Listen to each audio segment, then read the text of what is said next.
An entire world is ready for you to start your career teaching the path to wellness. Mastering the science of mindfulness.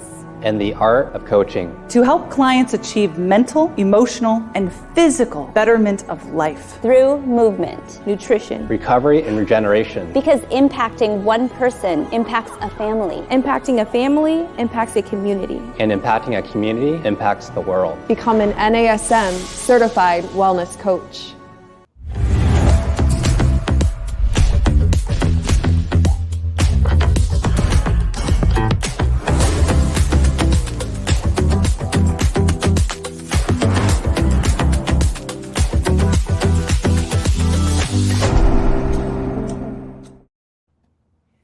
Hello, everyone. This is Regional Master Instructor Marty Miller here with my fellow Regional Master Instructor and dear friend, Miss Wendy Batts, on this week's Master Instructor Roundtable. Wendy, how you doing today?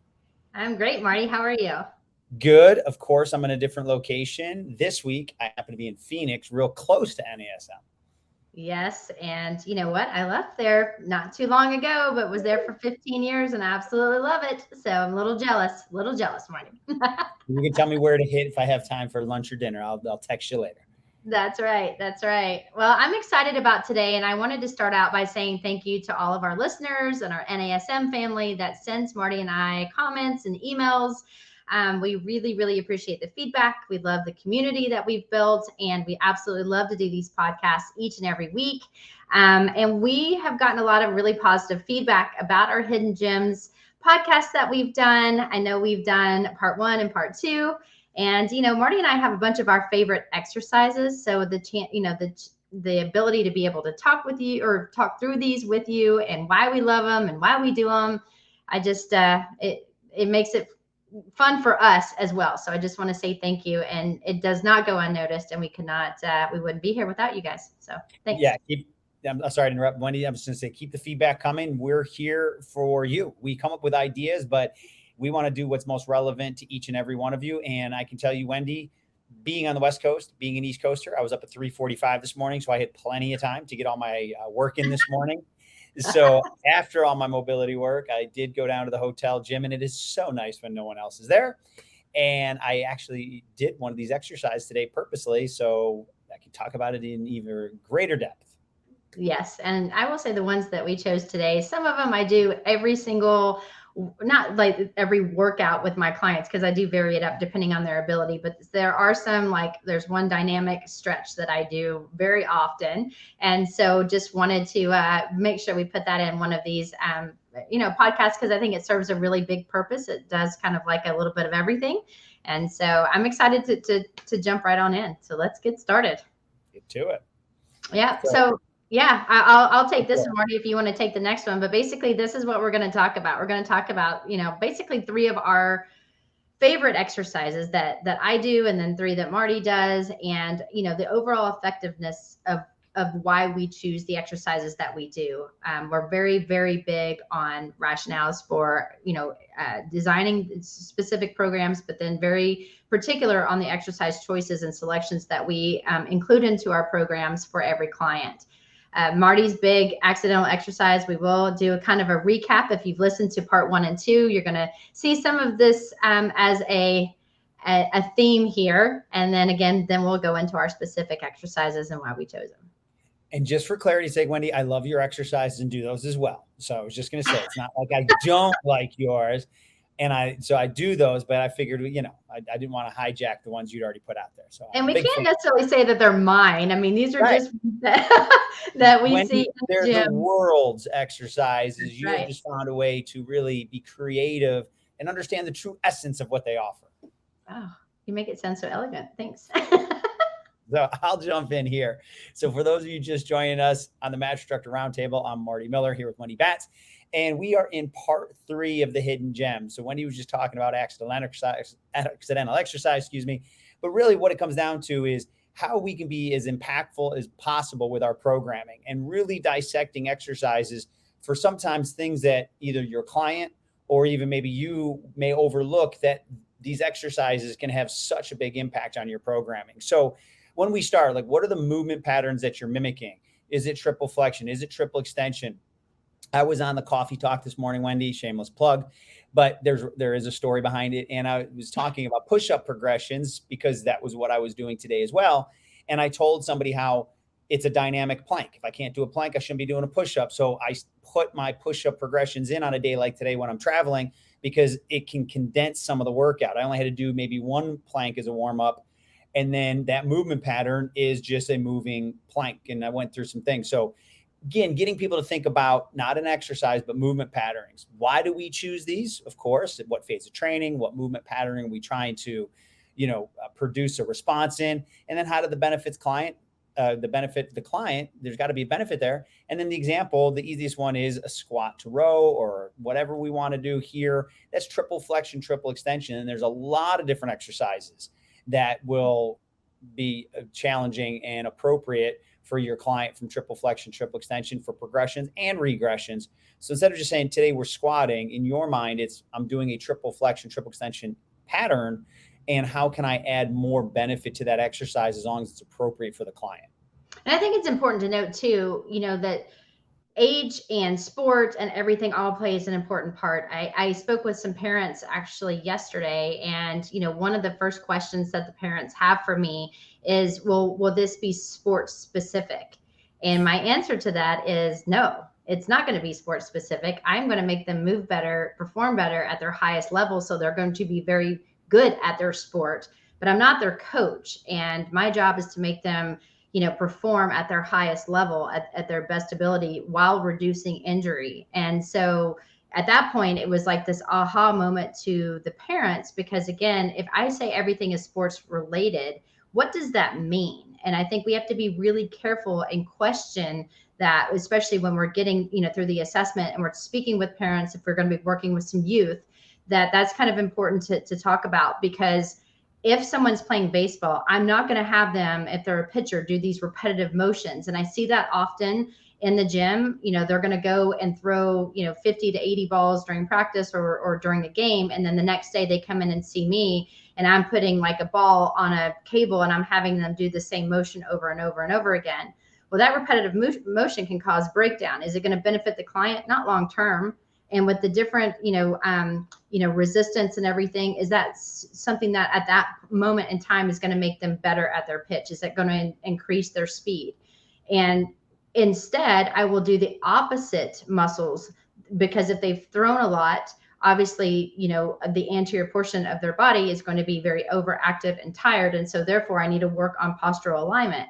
And so doing contralateral things on the opposite side, doing things to realign their hips and to get power production in their glutes, where one side's not stronger. So there's not any asymmetry or any kind of asymmetrical shift or asymmetries within the body, is super important. And so when we talk about why are they chosen and why are they going to benefit the client, it's really important to think, what activities of daily living are you trying to achieve? Is it something that's going to be repetitive, that is going to not really be beneficial? And then at that point, how can you best program? So when we go through these exercises, think through all of that with your clients and see if there's a plug and play with some of the ones we talk about today, as well as what we've talked about in the past. Agree. I was just, the way I always looked at it, more is not better, better is better. Right. Simple, right? You know me, Wendy, how simple can I make something? You're a very simple creature, Marty. Well, I didn't expect that. As a follow-up, I would have expected something more like, hey, you said it. I'm just confirming. And I was setting you up more to at least, make me feel a little bit better, but that's okay. I get it. But yes, I'm a very simple. Hey, simple's not bad. Remember, simple to complex. Start simple, Marty. I'm the simple one. Wendy's the complex one. That's exactly. That's why we mesh well. That's why we right here. Exactly. So Wendy, we already talked about movement patterns. We could, kind of highlight this again. Some people say, oh, this person's running or bounding. Yes, it's a dynamic triple flexion, triple extension. So triple flexion, triple extension can start in the stabilization phase with one of Wendy's favorite exercises, and one I love as well, is like a cobra. If you're doing it well, it is a total body movement. Now, the movement could be isometric in certain parts of the body, but it's a total body integration. So by the time someone's ready for this more complex exercise, you have worked on and built in that firing pattern. This shouldn't be new to them. If the bounding part of it may be new, the range of motion or the explosiveness of it may be new, but the movement pattern should not be new. This is not the time to give them a new movement pattern. If you really know how to look through and reverse engineer exercises and find some of these hidden gems, you're building towards this the entire time. So that's what I love about really being creative with our program design, keeping it simple since I'm a simple guy, but knowing what's coming next. Well, yeah, and think about triple flexion and extension. That's just walking. I mean, you need that to be able to propel yourself Hopefully. forward. And, again, I can talk about a bunch of different clients. I'm sorry for all the stories today, but and Marty, I talked to you about this. I actually had a 12-year-old that came in and literally never learned how to walk correctly from birth. And so now she's got a lot of issues within her hips because she's got weak muscles that never really turned on the way that they were supposed to. And the parents have just put her into competitive soccer. And so it's weird because when she's running, her patterning doesn't look as scary, if you will, as it is when she's walking. And there's a lot of pain and issues. And a lot of that, when I did, the goniometer movement assessments, I did her overall transitional assessments. And then also when we actually had her in different positions, her range of motion was phenomenal. She had really good range of motion, but it was a strength issue. And so one of the reasons why we do what we do, and we're talking about some of this stuff, and we're talking about flexion and extension and getting your body in right positioning, is to avoid these issues even at a young age, that as she progressively gets older, if she's not careful, there's going to be a huge problem, because literally her external rotators were not firing at all. She could not do a sideline leg raise without her leg collapsing because she didn't have the strength to even lift it. And this is a 12-year-old playing soccer or trying to play soccer. So, and today on the Master Instructor Roundtable, myself, Wendy Batts, is here with Marty Miller, and we're talking about Hidden Gems Part 3. And before we start diving deep into our exercise selections, we always want to start with a little bit of a background of why we do these. We did want to say thank you to all of those that love these because we enjoy doing them, but then also talking about when you're programming, and we've said this multiple times, and we will say this probably multiple more, that you just want to be very conscious of why you're programming what you're doing. Make sure you've got a good rationale, make sure it makes sense to the client, but then think about movement patterns just other than just exercise selection. Well said, Wendy. Thanks, Can't wait man. to see your exercises. So I'll jump in here. We already addressed this. Accidental exercise, to me, the reason I came up with that term is somebody might be looking here, jumping on a skill mill, thinking, okay, I'm doing my treadmill. Well, yes, but because it's non-motorized, there's the neurological response of controlling the acceleration, deceleration. There's the better hip extension that's required to make this belt move. There's the better dorsiflexion that's required because of the curve. You can't shuffle. There's more core activation because you're standing upright. There's extra metabolic expenditure because you're the one propelling the belt. So yes, to the client, okay, I'm going to go do my 5 minutes on a skill mill. Great. But in the back of my mind and Wendy's mind, and the way we want you to think is, can we sprinkle in a bunch of other benefits so that way they get more bang for their buck? Or maybe we have to identify things and say, well, that might be too risky for them at this point, or this is better for them at this point because they're ready to progress and I can get more done in a shorter period of time. So this is that filter that we run things through. So we're always looking for those accidental exercises to get more out of our program. Well said. Let's dive in, Marty. Let's get her done. Here we go, Wendy. This is all you.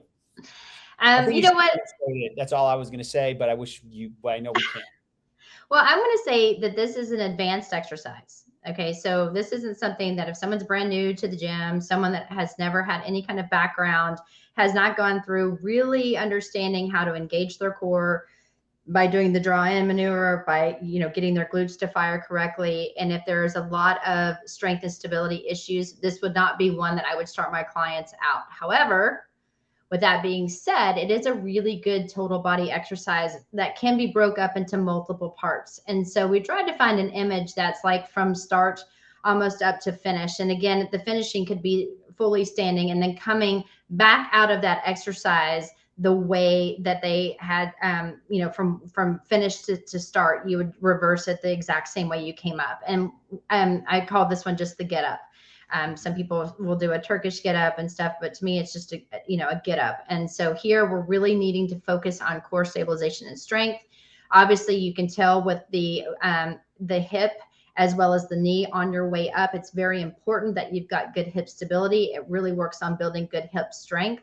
With the arm fully extended, you need to have really good lat extensibility as well in order to keep from compensating and having an arch in the lower back, as well as, think about when you're standing up and in the position, basically the kneeling position to a stance, you're building glute strength, you're working on that. And so when you're going through each and every motion, can someone lay flat and even just lift a kettlebell up from the floor? So again, can they start working on that and the shoulder stability? And then from there, can they sit up with it? Again, doing more of a crunch, hip strength, and it's overhead. So can they maintain that shoulder stability while they're doing something different? So multitasking, if you will, and then going through the different motions. And so to me, it's a great exercise for more advanced phase one. Again, very slow and controlled movements, but then also getting them up to strength, because again, it's a very good strength exercise. And so I put this one in here because sometimes people are scared of it.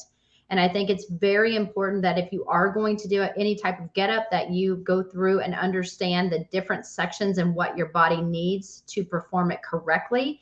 Because if done incorrectly, it can actually not be a good exercise, because it can, you can end up getting some issues in the shoulder, in the hips and the lower back. And so you want to make sure that your client's ready for it. But it is definitely a good one to try if you've never done it. Yeah. And for those of you joining today's Master Instructor Roundtable, I'm Marty Miller here with my co-host, Wendy Batts. We're talking about hidden gems. So Wendy just fired off her first one, the get up. And Wendy, having a martial arts background, we used to do different type of exercises where you're getting off the floor. Mm-hmm. And it was your hip through, being able to balance on one arm and things like that, thoracic mobility, all these cool things that are again, hidden into those. But there's nothing wrong with, as you said, Wendy, starting with a very small portion of this unloaded. Like all my people, until you can do one unloaded, I don't give you anything. Yeah. But where I see a lot of people fail is they immediately go to a kettlebell. Like, you got to own this first. But I love breaking it down into segments, because it's just, every part of it is good.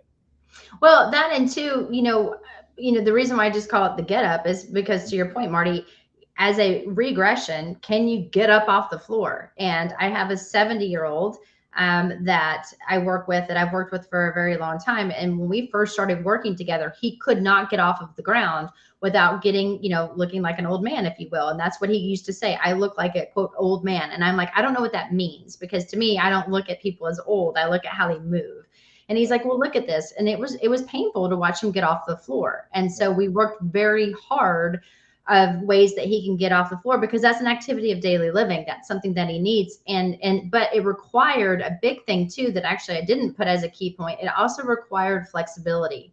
And so he was lacking flexibility in order to get up, especially throughout his hip complex, where he was a hot mess. And so, this is something now that we can do with him. And he's like, check me out. I can get up off of the floor. And now you've got me with doing things with, over my head, something in my hands. And so to me, I really liked it for this reason.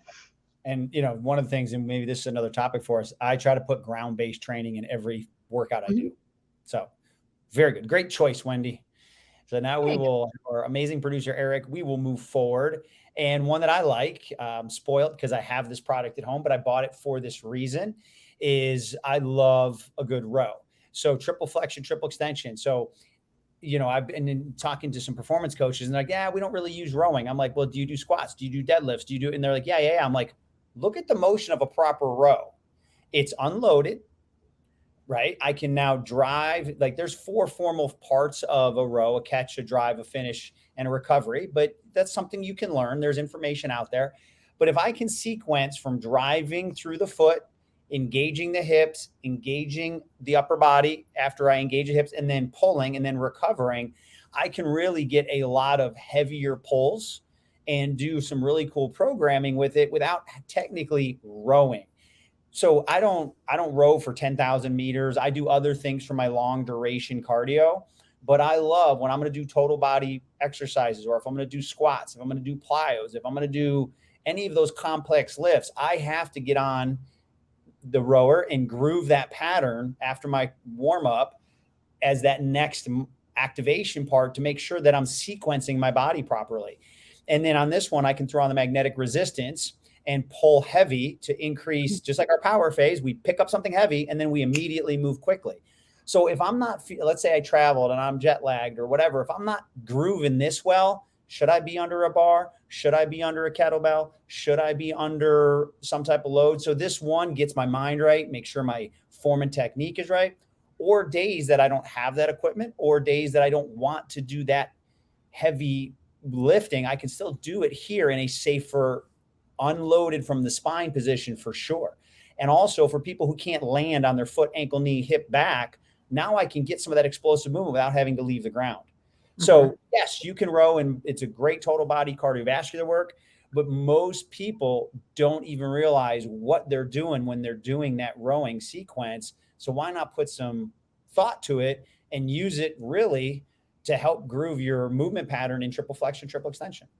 Yeah, I'm a big fan of the rower too. And that's probably my go-to cardio, metabolic blast, if you will, if I'm not doing leg circuits or something like that, for those same reasons. Plus, again, most of your clients are going to come in with the forward shoulders and forward head and everything. And so again, I'm working on things more explosively. Like you said, I can add tension to it, or I can keep it light and just do it more for reps to try to get my shoulders down and back and really work on the rowing technique and fundamentals of that. So big fan, because I know my clients need it. We have access to it. And like with a lot of my athletes, on days that we're training hard, like you said, with power, I will crank it up to to 30, because it goes to the hardest one. And I have them go as hard and as full out as they can for a minute. They hate me. They get 90 seconds recover. We go right back into it. And that's our vertical load. So that's his finish right before we do the sled, by the way.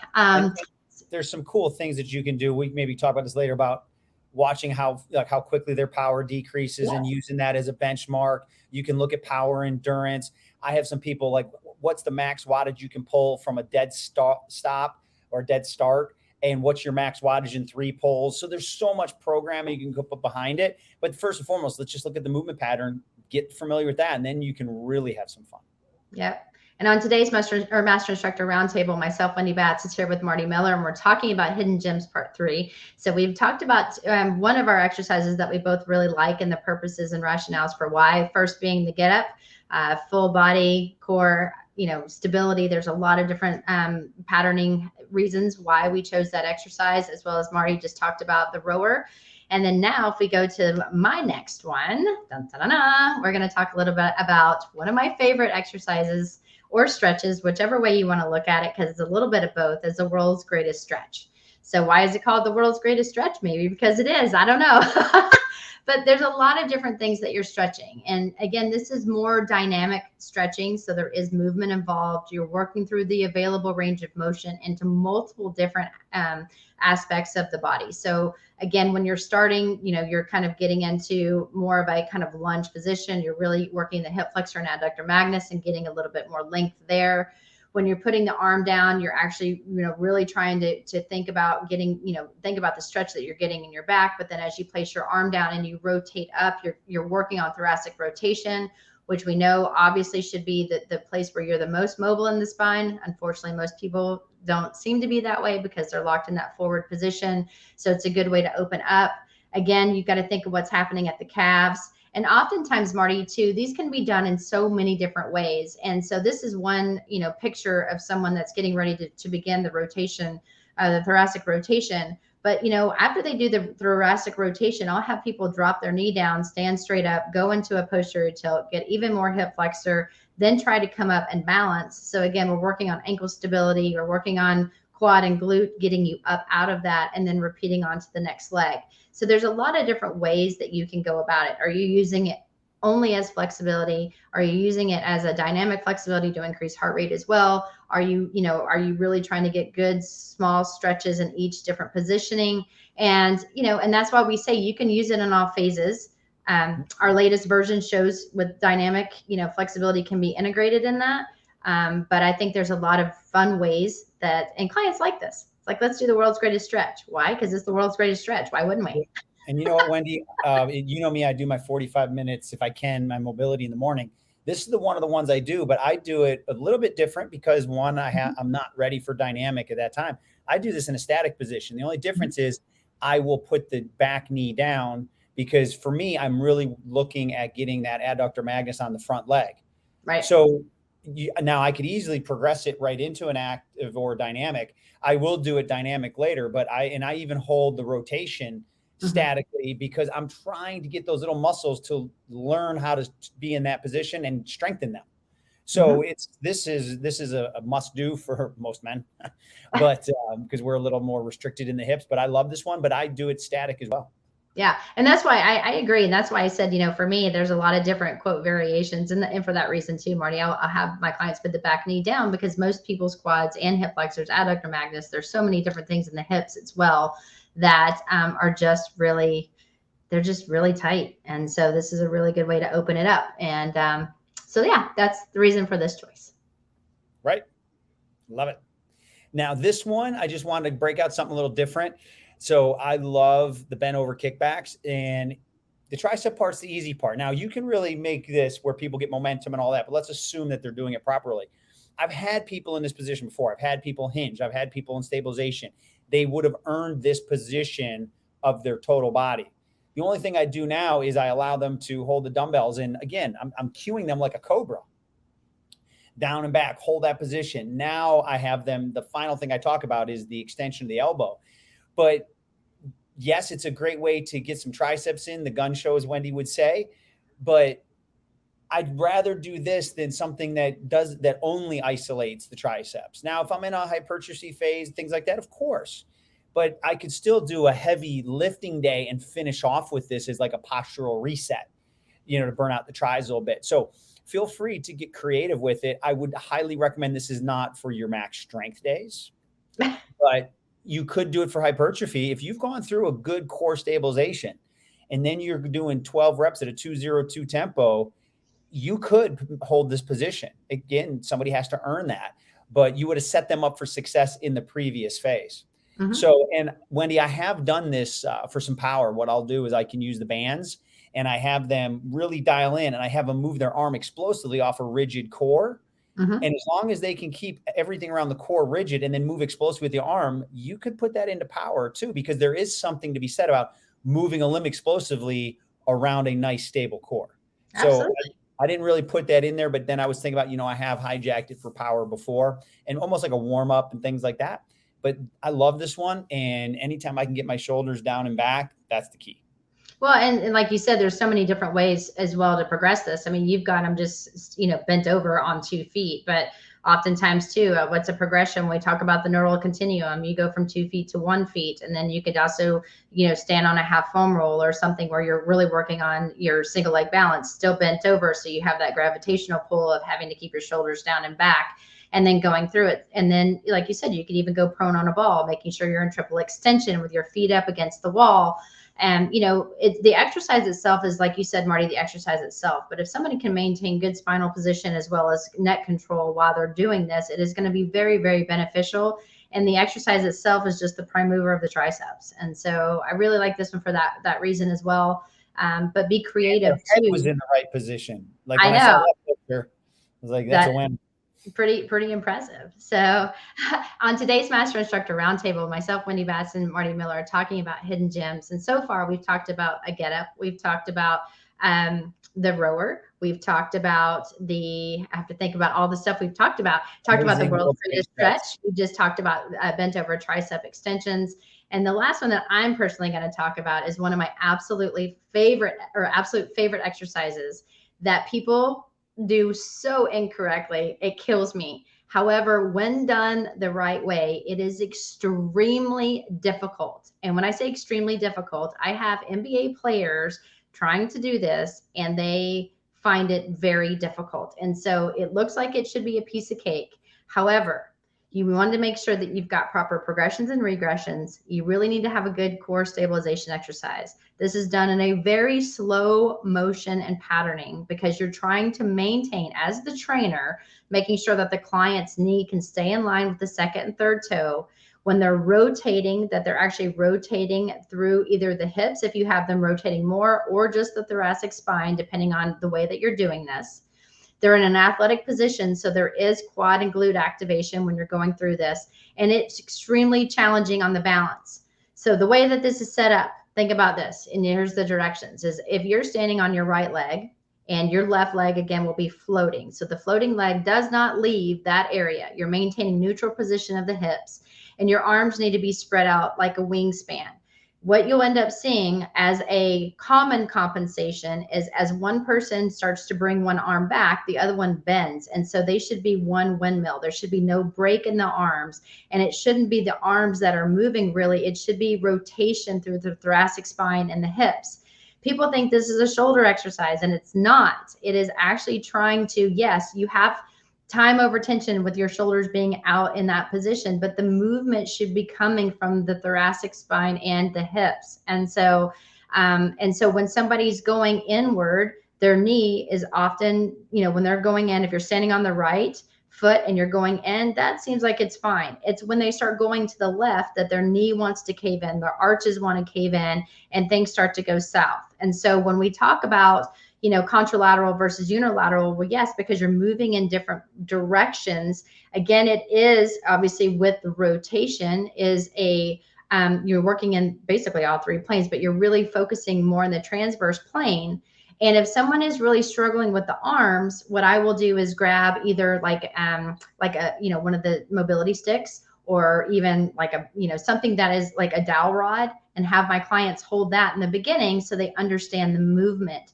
And then as they feel more comfortable in the patterning, remove that, do it with no weights first, and then you can add very small weights as they start to feel comfortable. Or again, think about lower body, so foam rollers and stuff like that.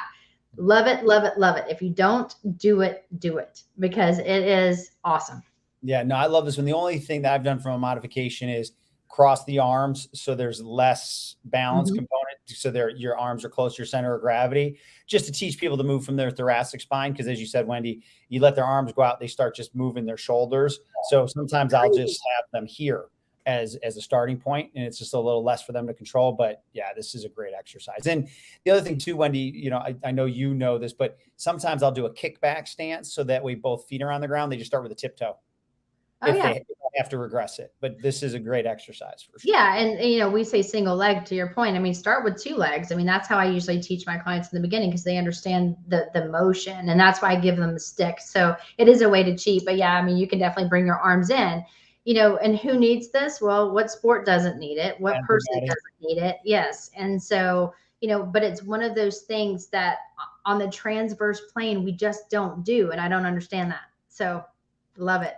One of my favorites. I hope everyone takes this one away as well, because I think people know the world's greatest stretch. They may not have access to the rower.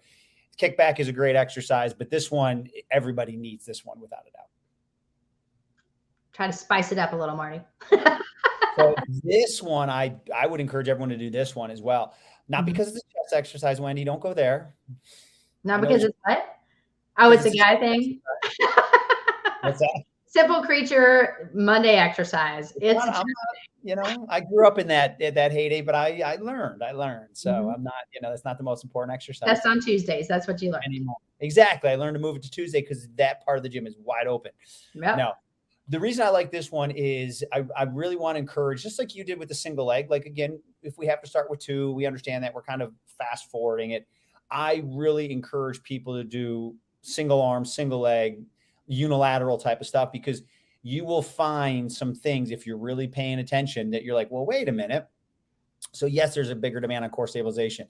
Yes, there's increased neuromuscular coordination. So for today, for example, I know you may find this hard, Wendy, but they only stopped at 50-pound dumbbells, and I could use more than 50-pound dumbbells.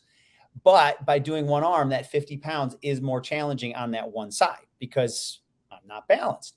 But what I loved about it today is it shows me it's a full body assessment. So I start with my feet on the ground, find my neutral arch position, find my neutral lumbar position. Then I start moving whichever arm I'm going to do. And when I was using my right arm, as I come down, the left hip would want to potentially come up if it's not stable. So no problem. I was balanced. I was dialed in. When I switched to my left arm and started doing it, I could feel my right foot and my right glute were either I would rotate a little bit or I would have to work harder, even though the 50 pounds felt very easy from the chest part of it. So yes, it was a chest exercise, but I used it as a corrective exercise / almost like an assessment process. And now I know that in certain positions, I would never identify that, but I have a little more work to do on my right side from a counter rotation standpoint, glute activation. So it's a cool exercise, but it also gave me a lot of information. Now with a client, you may not see it. It might not be drastic enough to see it, but you might say, hey, where do you feel this? Which side do you feel more where you can just kind of focus on the chest? Where do you feel that your spine is moving a little bit? And they might tell you. Generally, you can see it, even if it's just a little bit. But I love this because, and I did a little more on that one side because I really needed to kind of dial in that counter rotation, that stabilization on my right side versus my left. So you heard it here. Marty tends to cheat on that Whoa. one side. So no cheating. But if you do notice that a client is doing that, you would work harder. Yes, you're right. You would reduce the weight. You would think about, making sure that they stay dialed within the 5 kinetic chain checkpoints. So right. I mean, all I had to do was focus. If I didn't focus, then there would have been a compensation. So I was able to do it, but again, because I do this exercise for that reason, I don't just do it because I want to put on Instagram 1-arm dumbbell press, was I knew to focus on that side of my core to make sure that I did the same amount of work on both sides. But yes. I love it. Well, on today's Master Instructor Roundtable, Wendy Batts and Marty Miller talked about the hidden gems. And this is kind of part 3 because this was asked by you guys for us to keep on bringing up different exercises to maybe think of, get you to think a little bit deeper in your programming. And so when we're looking at the key takeaways, I think it's extremely important to think about what are you doing? What are you training specific muscles? Or are you training movements? You obviously want to train both, but if you can get, more full body, quote, functional training, which just means movement, then there's going to be more benefit because you're going to have more muscles involved. As Marty talks about a little bit about the accidental exercises, what can you do to throw in different things without your clients knowing it's an exercise, even though there's a lot of different benefits to what you're programming? Those are always fun to do. And we want you guys to give some of these a try. I mean, I know you've heard them, you've seen them, but if you haven't done them in a while yourself, or, your clients haven't, we're trying to get out of the, I'm so bored, I do the same exercises, because again, that should never, ever, ever be the case. And we always want to get you thinking a little bit deeper to make you hopefully learn a little bit more, but then also think about what's going to be really beneficial for your clients. Yep. And if you take this approach on every exercise, you may find your hidden gems that you like as well. Always. You always have your kind of go-tos, right? I do. Right. Well, if you guys liked what you heard today, want to contact us with some, or have a topic in mind, again, like you want us to cover, please feel free to email either one of us. But you can find me directly at wendy.batts@nasm.org, or you can find me on Instagram at wendy.batts13. And then my contact information will pop up here immediately. So you've got dr.martymiller72 for Instagram. And then my email is marty.miller@nasm.org. So Wendy, it's always a great time hanging out with you every week on the Master Instructor Roundtable. And for all of you that checked us out, thank you so much. And we look forward to seeing you next week on the Master Instructor Roundtable.